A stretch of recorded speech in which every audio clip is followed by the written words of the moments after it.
Hello everyone, आज के हमारे इस वीडियो में आपका बहुत बहुत स्वागत है। आज हम बात करने वाले सबके मनपसंद टूरिस्ट डेस्टिनेशन गोवा के बारे में। I think her youth Goa जाना चाहता है, लेकिन हम सबका अलग अलग अनुभव है। हम जाते हैं, हम लोग 4 या 5 दिन मजे करके आते हैं, लेकिन जो गोवा की बारीकियां हैं उस पर हम लोग कभी ध्यान दे ही नहीं पाते। शायद आप में से बहुत लोगों का ऐसा होगा, लेकिन ये हमारे जयेश भाई, इसका ये भाई 4 या 5 बार गया है, इसका तो पूरा अलग ही अनुभव है। मतलब मैंने जब इससे बात की तो इसने जब गोवा की ये सब बातें बताई, मुझे मालूम ही नहीं पड़ा कि गोवा में ये सब प्रॉब्लम्स भी है। मैंने भी सुना कि गोवा में कुछ प्रॉब्लम्स है, माना कि घूमने की जगह अच्छी है, सब लोग लौंडे मस्ती करने आते हैं, लेकिन वहां पे अभी भी प्रॉब्लम्स है और उस प्रॉब्लम्स को दूर करना चाहिए और आगे गवर्नमेंट का सपोर्ट भी करना चाहिए। क्योंकि इंडिया है और इंडिया में कोई भी टूरिस्ट प्लेस पे बकचोदी ना हो, ऐसा हो सकता है क्या?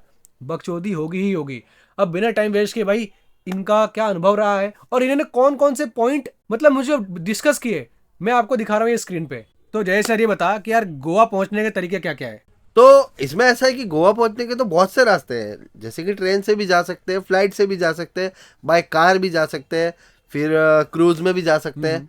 तो ये तो मैटर नहीं करता, मैटर ये करता है अभी अपने लिए कि गोवा में जो स्कैम चल रहे हैं वो उनकी अवेयरनेस फैलाना।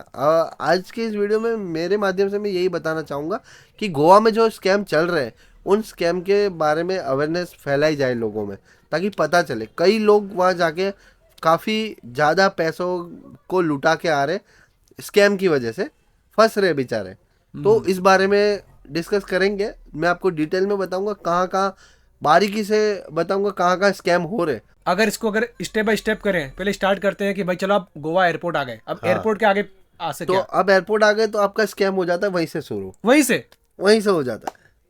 क्योंकि स्कैम देखो, अब एयरपोर्ट पे उतरोगे तो वहाँ पे एयरपोर्ट पे ये अलग अलग टैक्सी के एक बना हुआ है, ऐसा कैबिन जैसा बना हुआ है। वहाँ पे अलग अलग ये टिकट बारी होती है ना, उस टाइप का। तो अलग अलग कैब का कम से कम 7 या 8 कैब के अलग अलग ऑफिस है, उसमें सबका रेट अलग अलग है, बाहर लिखा ही हुआ है उनका रेट, और रेट काफ़ी हाई है। तो उसमें एक तो या तो आप वहाँ से कर लो, या फिर उनके वहाँ है ना जो भी लोकल घूम रहा होगा वो आपको धीरे से आके बोल के जाएगा, बोले भैया इतने में लेके जाऊँगा, चलना हो तो मेरे साथ चलो। तो वो उससे आपको 200-300 रुपये कम बोलेगा। वहाँ अगर आपका 1100 बनता होगा तो ये बोलेगा कि 800 में लेके जाऊँगा भैया। फिर लेकिन फिर बाद में आप सोचोगे 300 बच रहे, अब आप उसके साथ चले गए तो वो आपको घुमा घुमा के लेके जाएगा, और फिर बाद में एंड में जाके वो जो वहाँ रेट है ना उससे भी 100-200 ज़्यादा लेगा। मान लो कि वो बोलेगा 1000, वहाँ देगा 1200-1300। हाँ, अरे वो लोग झगड़ा करने में उतर जाते हैं, और उन लोगों से अपने फिर उनके सिटी में जाके अपने उनसे दादागिरी नहीं कर सकते। और ना ओला है ना उबेर है, यानी इनका खुद की वो जो भी जितनी भी 8-10 ओला उबर होगा यार? बिल्कुल नहीं है, इनकी खुद की है जो भी है, और सबके हाई रेट है। उन जो भी इनकी 8-10 कंपनियां हैं उनके भी काफ़ी हाई रेट है, अपने ओला उबेर के इतने रेट नहीं होते। तो ये तो पहला स्कैम यही हो गया। होटल में कोई स्कैम नहीं है, होटल का भी मैं तो कहूँगा रेटिंग चेक करके, जिसकी रेटिंग 4 या 4.2 से अप हो ना वही करनी चाहिए। 3.9 का भी रिस्क नहीं लेना है। 4 के ऊपर की कैटेगरी की रेटिंग हो तो वही होटल बुक कीजिए। तो कहने का मतलब है होटल में कोई स्कैम नहीं है, तो होटल को अपने मान सकते हैं कि 90% ठीक ही है। वो कुछ छोटे मोटे कुछ कुछ एरियाज में झगड़े होते होंगे होटल के लिए कि भाई ये है। होटल में इतना ज़्यादा कुछ स्कैम नहीं है। और फिर होटल में जैसे आप पहुँचे, आपने चेक इन किया, बस होटल का ये है, जो भी ये तो मोस्टली यानी सारी कंट्री में होता है, जो भी सामान है उसको आपका फोटो पहले ही खींच लेना है, कुछ टूट फूट हुआ है या नहीं हुआ, वरना अदरवाइज क्या होगा बाद में फिर होटल वाला बोलेगा कि इस चीज़ का इतना पे करना पड़ेगा। ये बोल रहे हो कि हमने रूम में कोई फर्नीचर तोड़ दिया, ये हाँ कांच टूट गया। हाँ, तो ये चीज़ का पहले ही फोटो ले लो, कुछ टूटा हुआ है तो, अगर ओके है तो फोटो लेने की जरूरत ही नहीं एक बार ऐसा हो चुका है, मुझे याद है, मेरा दोस्त था और टेबल जला हुआ था। उसने बोला कि ये टेबल आपने जलाया है और हमको 600 रुपये ले गया वो। तो उसके बाद में है कि आपने होटल से अब चेक इन तो कर लिया है, अब फ्रेश होके अब बाहर गए। बाहर जाते ही बंदा सबसे पहले ढूंढता है रेंटल बाइक या रेंटल कार। यहाँ आपको सबसे ज़्यादा ध्यान रखना है, ये बाइक वाले जो होते हैं ना, अगर आपने सही जगह से सही चीज़ नहीं ली, सही जगह से गाड़ी नहीं ली ना, तो ये लोग पेनल्टी बहुत बुरी मारते हैं। मैं गया था लास्ट टाइम, मैं लास्ट टाइम गया था तो मैंने सिर्फ बोर्ड लगा हुआ था, वो बंदा भी नहीं था दुकान पे। मैंने कॉल करके उसको पूछा कि भैया मेरे को थार चाहिए, कितने में मिल जाएगी, आप दुकान पे हो नहीं? तो वो बोले कि रुको मैं 5 मिनट में आया। तो मुझे लगा कि आसपास में होगा तो आ रहा होगा, आके रेट बताएगा। वो सीधा थार लेके आ गया। बोले बोले बोले भैया ये लो आपकी थार, अभी क्या बोलने का। मैंने बोला भैया मेरे को चाहिए नहीं, मैं तो रेट पूछ रहा था। बोले अब तो लेनी पड़ेगी, मैं लेके आया था। मैं बोला ये थोड़ी ना मतलब कोई बात ये होती तो है। जिद है यार। हाँ, तो वो बोले नहीं अब तो लेनी पड़ेगी, आपने तो बोला थार चाहिए। मैंने बोला मुझे थार चाहिए, अब प्राइस बताओ। आपने बोला 5 मिनट में आया, तो आप तो लेके आ गए सीधा। ये तो कोई बात नहीं होती ना। तो मैंने फिर उसको कितनी मुश्किल से मना किया, वो जबरदस्ती मुझे थार दिखा रहा था। 3,500 कुछ 3,000 पर डे का प्राइस बोल रहा था, कोई लेकिन कोई कैंसिलेशन चार्ज लिया क्या, कैंसिल का चार्ज नहीं लगेगा? नहीं, मैंने बुक ही नहीं किया था, किस बात का कैंसिलेशन। मैंने तो वहां से फिर यूं समझ लो कि भाग के गया हूँ वहां से कि भाई नहीं चाहिए। हाँ, उसके बाद में बाइक में फिर मैंने क्या है, दूसरी जगह गया जहाँ से बाइक मिलती है। तो उसके ही दुकान से 5-7 दुकान छोड़ के है। तो उससे मैंने बात की, तो कि भाई मुझे भैया बाइक चाहिए। तो उसने बोला हाँ मिल जाएगी आपको बाइक। फिर उसके बारे में बात की, उसने मुझे बताया मैं इस धंधे में 10 साल से हूँ। फिर उसने मुझे बाइक दी, रोज का कुछ 300 रुपये रेंट था। उसने मुझे बोला हेलमेट वेलमेट भैया 300 पहन बहुत के। कम नहीं है यार। ये उनका बरसों से यही रेट चला हुआ आ रहा है। 500 जैसे तो 500 होगा भाई। वो नहीं नहीं, 300 ही रेट है, क्योंकि वो उन लोगों का कहना ऐसा है कि यहाँ के जो लोकल रहने वाले हैं वो भी रेंट पे बाइक देते हैं। इस वजह से ये लोग रेट बढ़ा नहीं सकते, क्योंकि कंपटीशन वो, ज्यादा है। हाँ कंपटीशन बहुत ज़्यादा है, इसलिए बाइक में रेंट ये लोग बढ़ा नहीं पा रहे। ये बरसों से यही 300-400 रेंट ही चला हुआ आ रहा है। तो उसने मुझे बोला हेलमेट भैया हमेशा पहन के रखना, पुलिस वाले पकड़ेंगे। मैं बोला ठीक है।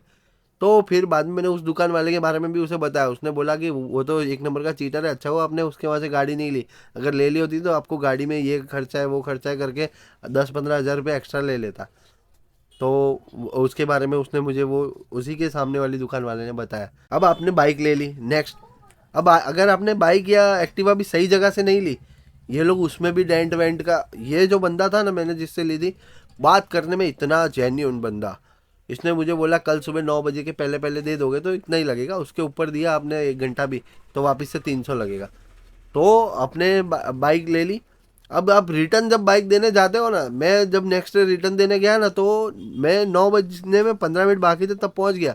ये बंदा दुकान पे नहीं था। मैंने इसको कॉल किया, बोला आप दुकान पे नहीं हो, मैं आपकी एक्टिवा वापस देने आया हूँ। तो मुझे बोलने लगा क्या टाइम हुआ है? मैं बोला 9 में अभी 5 मिनट बाकी है। तो बोले कि ठीक है मैं आता हूँ। आया 9 बज के 5 मिनट पे ये खुद आया है। और फिर बोले भैया आप तो 9 बजे के बाद का आए हो तो आपको 300 एक्स्ट्रा लगा। मैं बोला भैया मैं तो पहले क्या ही आके भाई, कॉल मतलब कर ये दी। क्या उसके बाद भी चेक की उसने पूरी गाड़ी चारों तरफ से। बोले ये नंबर प्लेट। मैं बोला ये सब कुछ मैंने पहले वीडियो बना लिया था, उसने जो गाड़ी दी ना। मैं बोला देख लो जो जैसा था वैसा ही है। वो बोले नंबर प्लेट थोड़ी सी मुड़ी हुई है पीछे से। मैं बोला पहले से ऐसी थी, देख लो आपने मुझे जब गाड़ी दी थी ना, इसलिए वीडियो तो पहले ही बना लेगा। गोवा के किसी भी बंदे पे भरोसा नहीं करना चाहिए। अच्छे लोग भी हैं वहाँ पे, लेकिन कुछ कुछ दुकान वाले हैं जो छोटा मोटा अपना ग्रोसरी टाइप शॉप लेके बैठे हैं ना, वही अच्छे लोग हैं। इसके मतलब ये तो हो गया, इसमें मार्केट स्कैम बता रहा था कुछ, तो मार्केट स्कैम भी है जैसे कि। मार्केट स्कैम जैसे कि अब ये एक्टिवा के बाद अगर आप लेके घूम रहे हो, उसके बाद आपको ये मसाज वाले ये हर पुलिस जगह वाले देंगे। भी हैरान करते सुना है मैंने, पुलिस वाले जो खास उनको मालूम पुलिस है। वाले तो करते ही है। और जैसे ही मैं खुद बाइक लेके गया, अभी तो मैं होटल से बस यूं निकला ही हूँ बाहर, हेलमेट आगे ही रखा था, मैं बस पहनने ही वाला था। यूं होटल से जैसे ही निकल के थोड़ा सा आगे गया और तुरंत पुलिस वाले ने पकड़ लिया। बोले हेलमेट का लाओ 1,000 रुपया। नहीं माना किसी हिसाब से वो। मैंने बोला भैया हम टूरिस्ट है, आपके यहाँ घूमने आए वो हैं। हेलमेट नहीं आते, ये लोग हेलमेट देते होंगे ना रेंटल वाले।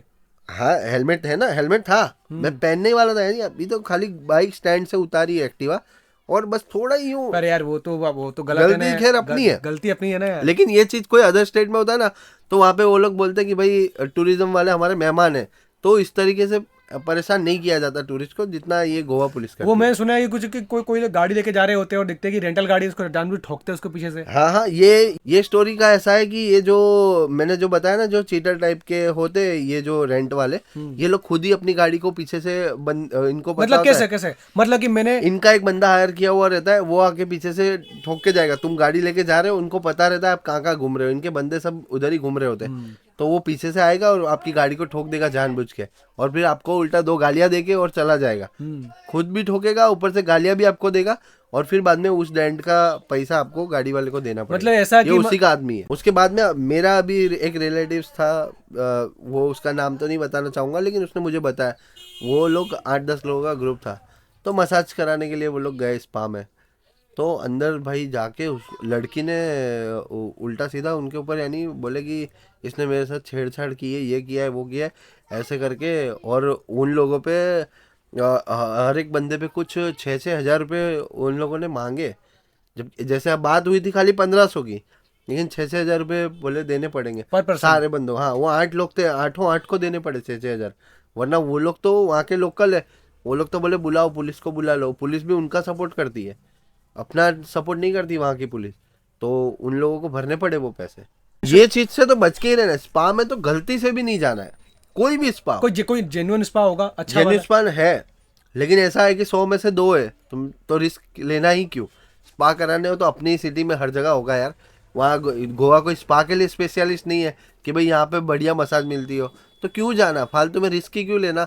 बाकी अच्छे स्पा है, रिसर्च करोगे ना तो गूगल पे मिल जाएंगे जो जेन्यून है। लेकिन ऐसे जेन्यून में जाना ही है तो तुम अपने घर बैठे अर्बन क्लब से बुक कराओ, वो जेन्यून है। तो रिस्क नहीं लेना चाहिए, क्योंकि वहाँ के लोकल है वो लोग अगर तुमने पैसे नहीं दिए ना तो इन द एंड पुलिस में भी तुमको डलवा देंगे, पुलिस स्टेशन में भी। तो ऐसा रिस्क ही नहीं लेना चाहिए। मैंने सुना है वो टैटू का बहुत स्कैम है। हाँ, तो जैसे स्ट्रीट पे हम लोग चल के जा रहे हैं, टैटू वाले रोड पे आ जाएंगे, बोले भाई साहब आ जाओ, 100 रुपये में टैटू, 100 रुपये में टैटू। तो कई लोग क्या होते हैं, 100 रुपये का टैटू सुन के चले जाते हैं, फिर वो प्राइस आगे पूछते नहीं, बोले 100 बोल के ही लाए, वो टैटू बना देता है, फिर बाद में बोलता है कि आपका 2,500 हुआ। तो वो फिर बोलता है क्यों 2,500, तुमने तो 100 ही बोला है। बोले सर 100 रुपये तो मैंने इंच का भाव बोला है। 1 इंच का भाव 100 रुपया है, आपने तो बाहर से वो लोग ये बोल के लेके आते हैं कि 100 रुपये में टैटू बना के देंगे भैया। हाँ। लेकिन वो जैसे ही तुमने टैटू बनवा लिया फिर बोलेंगे 100 रुपये तो हमने इंच का भाव बोला था, आपका टैटू तो पूरा मिला के 30 इंच का हुआ है, 40 इंच का हुआ है, तो उसका उस हिसाब से 4,000 होता है, 5,000 अब होता है। देना ही पड़ेगा, नहीं देगा तो बकचोदी करेगा। और अगर नहीं दिया तो वो झगड़े पे उतर जाएंगे, बोलेंगे पुलिस को बुला दो। इन लोगों का हर चीज़ में यही है, क्योंकि वहाँ की पुलिस टूरिज्म को सपोर्ट करती ही नहीं है, ये उन लोगों को ही सपोर्ट करती है, इस वजह से ये स्कैम चला रखा है। तो टैटू में भी कई लोग पैसे दे के आते हैं, 100 रुपये में टैटू सुन के चले जाते हैं, फिर बनवाते हैं, और फिर बाद में वो ये स्कैम के चक्कर फिर में काजू वाजू वगैरह में भी स्कैम है। काजू ढंग के मिलता ही नहीं है। अच्छे काजू आप ढूंढने जाओगे ना तो वो गिनी देखिए, चुनी मेरा दुकान है मेरा ना मेरा मिलेंगे। मेरा ये मानना है कि भाई हर जगह हर काजू मिलते हैं। आप हाँ, हर सिटी में अच्छे वो काजू लोग मिलते अच्छी हैं। क्वालिटी के काजू बाहर भेजते हैं, वहाँ बेचते ही कहाँ है अच्छी क्वालिटी के, तो वो लोग बाहर भेजते हैं। मैंने खुद वहाँ से काजू खरीदे थे, मॉल में से, जो बड़ा मॉल था वहाँ से खरीदे थे। वो अंदर से कीड़े निकले हैं, वहीं पे हमने जब छिलके खाए, वो छिलके वाले काजू थे, जैसे छिला काजू को खोल के देखा ना तो अंदर से कीड़े निकले। देखो यार, अगर कोई भी बंदा गोवा जा रहा है ना तो उसके माइंड में 2 चीजें होती है कि वहाँ की बीच लाइफ को एंजॉय करना है और वहाँ की नाइट लाइफ को। अब रियलिटी में वहाँ की बीच लाइफ और नाइट लाइफ वैसे नहीं है जो फॉरेन के बीच है, थाईलैंड के बीच है, उस टाइप के हमारा गोवा के बीच नहीं है। वहाँ पे अभी भी जो क्या बोलते हैं उसको, ब्यूटिफिकेशन ऑफ द बीच ठीक से नहीं हुआ है। वहाँ का इंफ्रास्ट्रक्चर, वहाँ के रोड, वहाँ का डिज़ाइन अभी भी उस लेवल का नहीं है। और गोवा की नाइट लाइफ के बारे में तो मैं ये कहूँगा कि ये नाइट लाइफ के नाम पे यानी उसमें भी स्कैम चल रहा है। जैसे कि ये होता है नाइट लाइफ में, मैंने देखा था एक जगह पे डांस क्लब ऐसा कुछ होता है, हाँ, डांस क्लब टाइप का। गर्ल्स, हाँ गर्ल्स क्लब, उसमें उनकी लड़कियां होती है अंदर, और तो वो भी तुमको अब तो रोड पे आके पकड़ के लेके जाएंगे, बोले भैया आ जाओ क्लब में, खाली देख लो, देखने का कोई पैसा नहीं है ऐसा। तो देखने के लिए आप जैसे ही जाओगे ना तो वो लड़की वहाँ पे होगी अंदर, पहले तो वो आपको बोलेगा कि 300 में एक ड्रिंक के साथ, और अगर 400 में कुछ 2-3 ड्रिंक, ऐसे अलग अलग प्राइस बताएगा। उसके बाद में जैसे ही अगर आप अंदर गए ना तो एक आधी लड़की आपको पकड़ लेगी, और फिर उनका वही स्कैम चालू। वो लड़की स्टार्टिंग से आपको बोलेगी ड्रिंक पिलाओ, ड्रिंक पिलाओ। उनका 500 रुपये का एक ड्रिंक होता है, जो इतना सा होता है, यानी वो ड्रिंक होता भी नहीं है, सिर्फ पानी होता है, क्या पता क्या होता है, वो पीती है बस वो। और अब हाँ है ना, आपने अगर वो लड़की से थोड़ी भी बात कर ली ना, हाँ कि हाल चाल भी पूछ लिया, हल्की सी बात कर ली, वो सीधा आपको बार के काउंटर पे ले जाएगी और उसको कह देगी एक ड्रिंक, वो तुरंत धीरे से निकाल के दे देगा, और फिर आपको बिल पकड़ा देगा, बोले लाओ एक ड्रिंक का। लेकिन तुझे कोई गोवा की अच्छी बात लगी होगी ना, इतनी नेगेटिव ठीक अच्छी है। बात यानी ऐसा है कि यानी याद करनी पड़ रही है कि अच्छी बात है क्या। अच्छी ऐसे जैसे होटल में कोई दिक्कत नहीं है। मैं गया था तो मैं ताज हॉलीडे विलेज रिसोर्ट में रुका था, उनका बिहेवियर बहुत अब बढ़िया। वो तो ताज होटल वो चेंज ताज वालों का बिहेवियर इतना बढ़िया कि बीच में भाई, बीच में कोई प्रॉब्लम आई? उनका खुद का बीच था ताज वालों का, उस पर तो कोई दिक्कत ही नहीं। बाकी तो इन लोगों का जो रेगुलर जो बीच है अपना बागा बीच, केलंगी और कोलवा वोलवा, जो इतने गंदे पड़े रहते हैं बीच, बहुत गंदे पड़े रहते हैं।